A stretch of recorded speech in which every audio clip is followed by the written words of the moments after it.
Jenderal Polisi Malaysia tuding 5 WNI melawan pakai parang. Prabowo tertibkan bersama PM Malaysia.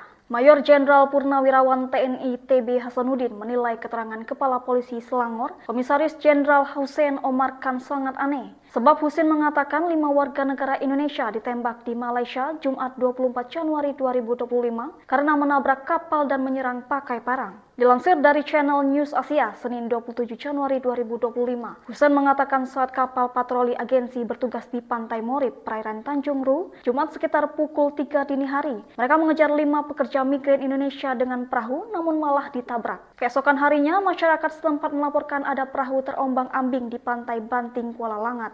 Saat diperiksa ada 2 orang di perahu itu, salah satu dari mereka tewas, satu lainnya mengalami luka parah, namun tidak ditemukan senjata apapun. Lalu ada 3 orang lainnya yang diduga WNI juga ditemukan mengalami luka tembak. Ketiganya menerima perawatan di Rumah Sakit Sultan Idris Shah di Serdang. Hal inilah yang dinilai janggal oleh anggota Komisi 1 DPR RI, TB Hasanuddin, yang menilai pemerintah Malaysia harus menjelaskan langsung untuk menjaga hubungan baik kedua negara. Dia pun ragu terhadap penjelasan tersebut karena imigran ilegal pada umumnya melarikan diri, bukan justru menabrakkan kapal. Selain itu, dia pun ragu terkait adanya penjelasan bahwa korban ditembak karena membawa parang.